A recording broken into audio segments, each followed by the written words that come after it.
So, digital people, analytics people, we have crap tons of data. We track everything, we tag everything, we have 20 different pieces of JavaScript running on every site, app, property, piece of development that we roll out. No shortage of raw data. So why are we guessing? Why are we making decisions with gut feeling? Why are we thinking, maybe I'll try this instead of this, maybe I'll run an email campaign, maybe I should optimize this page in this way? We have the data, still winging it. Everything we do should be integrated, should be data-centric, should make sense, should be deliberate. Every decision we make should be driven from an understanding of what the data tells us to do. That's the dream we've all been dreaming, that we've all been sold, that we all purport to be doing. But it's hard. Hands up. Who genuinely can say out loud, hand on heart, I work in a truly data-driven culture? I have to. Hand down. 2.5. Okay, interesting. It's because there's some challenges. Biggest one is this: there's too much. We don't need more data, we don't need more tools, we don't need more tags. Sure, we need to understand what's happening, but sheer volume and quantity isn't the challenge. It hasn't been the challenge for a decade. People have been dropping Google Analytics onto the site for how many years now? Volume of data isn't the issue, and the more you have, if you don't have a clue, and if you don't have a plan, and if you don't have a strategy, just more places to get lost. This is the greatest crime of the analytics industry. This is everything that is wrong with what we're doing. Darwin mentioned it earlier, but it says, put it on your site and you'll start learning things. Actually says, one of our newest products increased after all of this. We put Google Analytics on the site and it showed us where we could make improvements. Where is the button that shows you where you can make improvements? They did it. For an April Fool a number of years ago, they put a "What should I do now" button on, and everyone clicked it and thought it was real and got incredibly disappointed and complained. It doesn't do any of this. This is the problem. It just gives you questions to ask, and people are trained. We're trained. They are training people to expect answers when all there are questions. And it encourages this behaviour. It encourages you to wade into this sea of data, hoping to discover this magical, interesting insight, to discover the nuance of little behaviour. You're 12 layers deep in Google Analytics, running 6 segments, looking at a pivot table, hoping to find that magical moment of revelation which lets you change your campaign and develop a new strategy. And the secret is, it's not in there. It doesn't exist. You'll never accidentally encounter this magical star. And the word interesting is the most terrifying thing that anyone can say about a piece of data. If anyone starts saying, we'd be really interested to find out, or it's really interesting that, or we're really interested in, interesting is not useful. I want actionable, I want valuable, I want applicable. Interesting is the death of analytics. This is what we've been doing. We've been running retail stores, brick and mortar retail stores on the street, hiring a photographer to stand out the front and saying, take a photo of everybody who walks into the store, record everything about them in a photograph, and do that at scale for every single person. And then 6 months later, go and say to him, what should we do?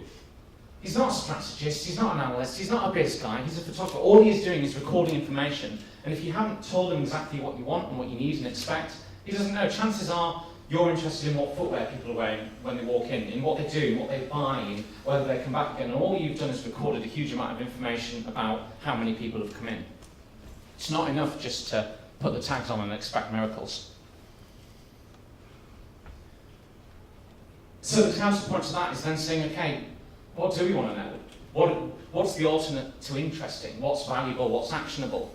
And you ask these kinds of questions to senior marketers and senior managers and the hippos of the world. And there's this awkward pause where they realise that they struggle to articulate what they're actually looking for because they've been sold this dream. We've sold them this dream of we will give you insight. Really hard to get somebody to say a cohesive sentence of this is what we're looking for because they don't know. And you can't at any point do this. You can't be in a management meeting or a board meeting or a marketing meeting and say, sorry, what are our business objectives? What are we trying to do? What are we looking for? Because it's political suicide. Can't be done. And then wrapping all of this, there's this hippo culture where actually the CEO is absolutely obsessed by the concept of unique visits or unique visitors. And no matter how many times you tell them that actually what's really important is growth over time and micro-conversions and multi-touch attribution, all your reporting centers back onto the number of unique visitors, and you can't get past these kinds of people. Obsession to the past comes hand in hand with interesting. It's how well did we do last year? How many did we have last campaign? How well did the last email do? And actually starting on because we've collected all this data, people are obsessed by trying to find value in it. So the first step of any kind of decision-making process is, have we done it before, what happened? Which is great if you want to benchmark and understand performance, but not great as a route into saying, okay, how well do we want to do this time? And what people tend to do is say, we want to beat last year by 20%, rather than saying, how well do we want to do this year?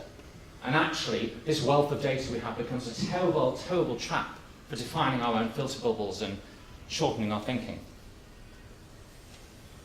And then we only look at the clickstream. We only look at where are people clicking, and then where are they clicking, and then what happens, and then where do we go?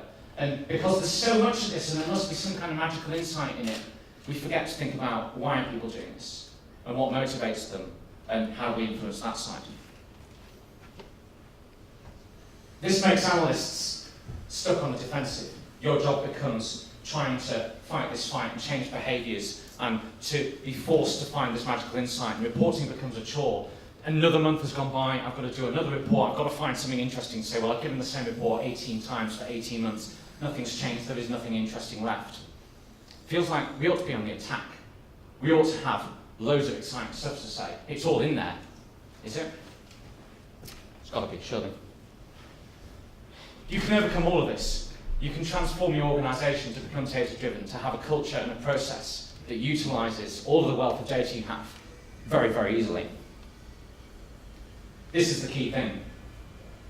Nobody needs off-the-shelf Google Analytics. Nobody needs generic tagging. Nobody needs that wealth of data unless it's tailored to them, unless it's tailored to their business, their unique operational needs, their priorities, their strengths, their weaknesses. You've got to start from scratch. You've got to question what you need and why you need it. Concepts like bounce rate.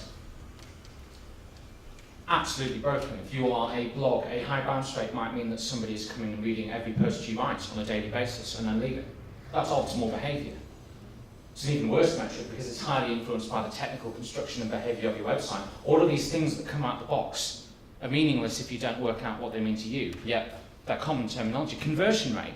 What a ridiculous phrase. People take 20 steps over 40 visits over a year on some websites to come to the point where anything is transacted.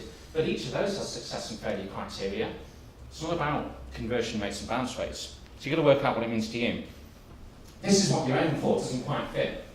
This is the nirvana of a digital-driven culture, and I'll come to how we get to this in a moment. But the idea is your hippos and your senior people have business objectives. You have an understanding of digital and the KPIs that affect those, and then you have an idea of performance that's being measured. There's no bounce rates on here. There's no conversion rates on here, but this dashboard could run an SME. All the decision-making you might ever need to make on your digital strategy can be informed by this. These are the things that are important to us. How are we doing? Crap, that's a bit low. Let's focus there this one. It's phenomenally powerful. You can do this with 5 things. Pens, post-it notes, a wall, your CEO or your senior stakeholders, and some time. That's all you need. This is the singular biggest challenge, is getting your senior stakeholders in a room for an hour or two. And you only get one try at this, because if you try and do it, rearrange, reschedule, they get bored, they've got very short attention spans. This is the pivot point. You get this right and everything else is easy. The first thing you've got to do is break the ice and get them to admit that they don't really know what their business objectives are or how that translates to digital. So there's a wonderful game you can play. Give them all post-it notes and say, I want you individually to put in no more than 4 or 5 bullet points the story of Hansel and Gretel. And don't confirm. They'll all try and remember what it is and chat a little bit, and you can get it back. And what happens is really interesting, is they're all generally similar. There was children, and then there were breadcrumbs, and then there was a witch's house, and there was no candy, and then the witch died. And they're all, give or take, they're pretty similar. Turn the post-it notes over. Now do that with your business objectives. What you get back is radically inconsistent. You'll get some people who say fluffy stuff about brand perception. You'll get some people who say sales and revenue. You get some people who say all sorts of inconsistent stuff. And actually, how often in a board meeting and in a business environment do people talk about Hansel and Gretel? Yeah, day by day by day by day. In theory, they should be working towards the greater good of the business, but nobody can coherently articulate what they're trying to do. Get this out in the open. Help them to understand that actually it's really important to define what good looks like. So you cleared the air a bit. Now you can brainstorm, now you can workshop. get them to spill out all their hopes and dreams and ideas about what success looks like. Ask them what the business objectives are. Now they've admitted that they can play a little and explore and they don't all quite know what they're doing. Hundreds and hundreds of post-it notes on the wall. Anything anybody utters that might be a KPI, it might be a goal, it might be their favourite breakfast cereal, it doesn't matter, collect it all. Absolutely mine their brains and their intelligence and their understanding of the business. You will get a couple of gold nuggets in there. You'll get things that you didn't expect. It'll turn out that the guy in IT is really passionate about customer service and that he's really, really keen on, for example, making sure that they have a good reputation online. You start to get some interesting stuff out. You can dismiss them then, you can get rid of them, their job is done. That's the hardest bit out of the way. Then all you've got to do is take those away and start to consolidate them and find some key themes. And what you'll get to is a list of something like this. Gone through processes like this with some ridiculously huge companies, and it turns out that all of the noise they make and all of the different opinions they have can be summarised and distilled and boiled down to something as simple as this. And most of these will be fairly similar between companies. I work with large non-profits, huge corporates, and they all kind of look similar. Again, there's a bit about revenue, there's a bit about growth, and there's a bit about perception and customer service. Really simple set of rules. To be a valid objective, something must increase revenue, decrease cost, or improve brand. And for the purposes of this, it's got to tie back to digital in some way, shape, or form. So people will have a tendency to get sidetracked about things like corporate social responsibility that may touch on digital in some small way, but really you want to be looking at the stuff that's web-based. This gets you to something like this. Now this is the really cool bit. This is your job. You know your environment, you know digital, you know your data, you know what you're trying to achieve and how that translates. So when the CEO has said, we want to be seen as thought leaders without really understanding what that means, you know that that might translate to, we've got a blog that's a bit underloved. That kind of joins up. If we get more people reading our blog, it affects people's perceptions, we get seen as thought leaders. You start to get quite clever with this. So we want to provide the best customer service. All right, well that's good content. That's answering questions. That's anticipating needs. You can get them to agree to this. You can get this far and say, do you agree with my interpretation of your objectives? And they go, yes, because they don't know, they can't question it. Great, you've got them locked in at stage 1. Stage 2, this is where you win. This is where you turn a company which has been traditionally run by gut feeling and opinion into your thing to ride. KPIs. Make your own. If you said that best customer service means providing great content and great experiences, then your KPI is task completion rate. It's satisfaction rate. Not bounce rate, not conversion rate, not number of new visitors. What percentage of people say that we are giving them a good experience? That's probably a good KPI for are we giving people a good experience? And you can think about the tools that you might use to do this. I think 4Q survey that's now iPerceptions does this really, really well. Things like get people reading and engaging with our blog. Actually, what we're interested in is the number of times somebody spends 2 minutes on a blog post and or scrolls more than 2/3 of the way down. That's somebody who has actively read something that we've read. Great. Again, get them to agree with this. They cannot question this because they don't know how, and you've given the permission to see you as the expert. You've just defined how you're going to execute on your company's strategy. Make KPIs ultra-specific. You cannot leave any room for interpretation or wiggle room. This is the biggest challenge. If you miss this, you'll get back to that whole point of the hippo's changed his mind, or he thinks that success means more people rather than more conversions, and he'll complain that conversion rate's gone down and sales gone down. All of that nonsense where they don't quite know enough to be able to question it properly. So conversions is terrible. Macro conversions is better. Actually, number of macro conversions which constitutes valuable contact form submissions, inquiry form completions, productive phone calls and offline conversations which sign web as source is better. Maybe not perfect, maybe there's improvements to be made to that. Depends on your environment and how your KPIs need to work. This is your added value. This allows you to craft your whole ecosystem. You've got to acknowledge key segments, because averages lie, so the performance of the blog might vary by the category, or the author, or the time of day it was published, or the promotion budget. If your CEO starts complaining that your blog, you've invested all this money into the blog because you've said the KPI is important, you can then flag and say, well actually we're not pushing this noise out enough, we're not talking about it socially, we're not promoting it. Things like satisfaction rate might vary significantly by the initiating page, or by the keyword and the language and the campaign that a user came to the site by. You can start to capture all these caveats and control objections up front. The bullet chart is the greatest tool on the planet for visualizing this kind of information. So at first glance it's quite complicated, but what it does is it gives you everything that every other kind of chart gives you in a very condensed space, in a very digestible way. So you've got How much have we done? How much did we want to do? Bad, okay, great. So segments of, is this good or bad and why should I care? Which stops you things like, our bounce rate's dropped by 2% because who cares? How much did we want to achieve? We'll surpass target, and that's good. And it takes a little time to train the CEOs and the hippos to understand this, but when it does, it stops all those awkward questions of, this has gone down a bit, this has gone up a bit, do we care? What's bounce rate again? Just avoids all of it, because you can give them permission not to care. The caveat with that is you need to set intelligent targets. You need to really get through your data. You can't just say, this year we want to be 20% higher than last year. You need whopping great Excel charts, whopping great sets of data that actually you spend a bit of time thinking, how many people reading our blog posts for more than 2 minutes and scrolling down 2/3 is good? And you're the only person who can answer that. It might be 10, it might be 1,000, it might be 1,000,000. But use your data, your understanding of people's behaviour, use a combination of clickstream and surveying and quantitative data to understand what good looks like. And you can start to do things like visualise that and say, here's what we're going to do and here's the impact of it. So, put all that together and you get back to this wonderful campaign dashboard. This sort of thing, this is only one grid, you could quite easily do this sort of thing in Gecko boards or in other pieces of kit. But this idea of what is the business objective that the hippo has said, that the hippo has explicitly said this is what good looks like. My interpretation of what the website or the app or the ecosystem does for that, how we measure that, where we should be looking if there's an issue and how we're doing. One sheet of A4, one PowerPoint slide, your entire business performance, your strategy, your areas of focus, what's important, what's good, what's bad, where you're winning, you're losing.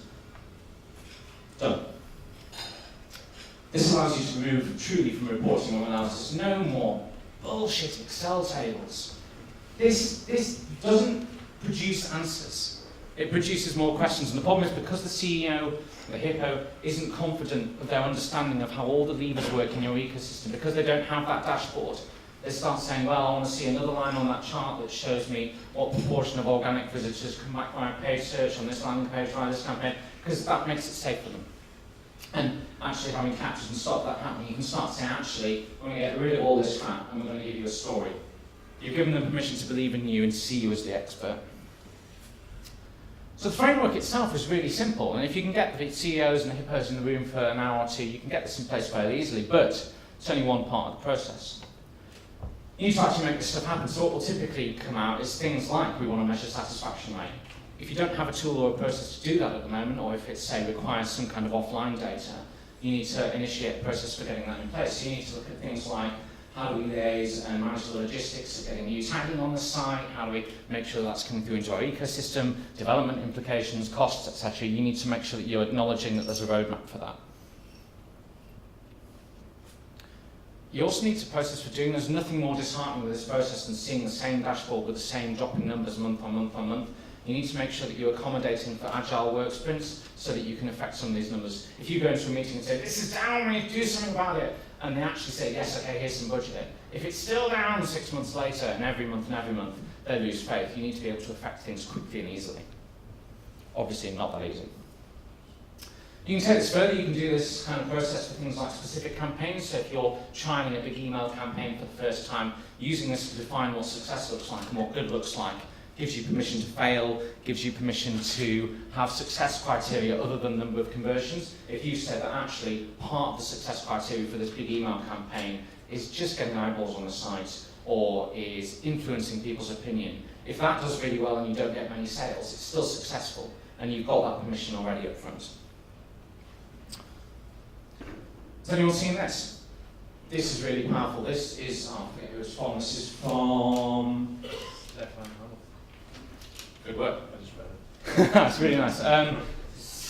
It's a visual model of your organisational analytical maturity, ranging from how bought in is management through how resourced are you, what's the tools you've got. Typically, most organisations I find look something a little bit like this, where the management, you've got somebody nagging about something with some vague objectives, you're looking at a kind of website ecosystem, you're under-resourced, not really got a sophisticated methodology that scales, and you've got some clickstream tools. Actually, what you really want to be doing something much more sophisticated, where your whole ecosystem is bought into what you're doing, that you've got an agreed cultural process.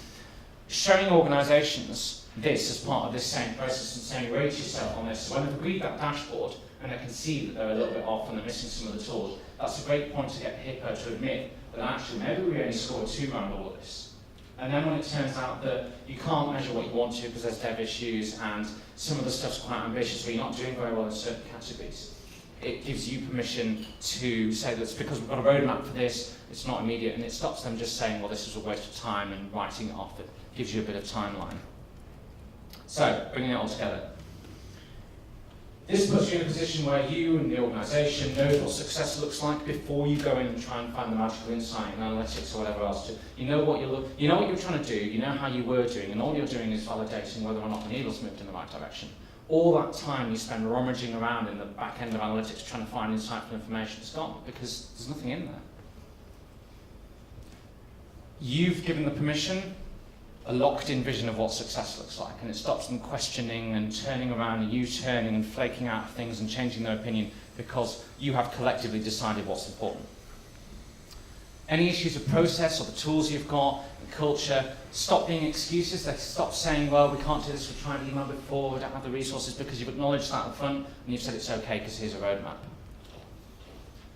And ultimately it means that your understanding of what's important and the things that matter and the metrics that drive that are what drive decisions. And when the question comes up of why is that number down, you know the answer, you know what to do about it, you know where to look, and you've got a list of recommendations. I would definitely recommend having a look at some of these. So a lot of this process is blatantly stolen from Avinash, so it's been hacked together with some other bits and pieces to make it a bit more robust. Two really good resources there. The Analytics Maturity Model, which is the spider diagram from Cardinal Paths, link, and bullet charts. I absolutely swear by them. There's a nice Excel plugin guide and a really good book about the psychology of why they're really effective and how they work visually. Thank you very much. Any questions from anyone? Hello. Hi. It's a really good way of working. Google has a very similar way of working. They're doing it, it's obviously the right thing. Interesting. They correlate to objectives and key results. Yeah. And having that score at the end, I just want to say I agree with you. It's very, very useful. Absolutely agree up front, the actions, what they are, and then you use that score at the end of the day. Yeah, absolutely. That's what but it's worth reading if you haven't seen it. No, worth a look. Yeah, cool. Well, thank you very much. All right, we're going to take a quick break, recaffeinate, nip out to the bathroom briefly, and then we'll reconvene for a couple more talks. Thank you very much, everyone.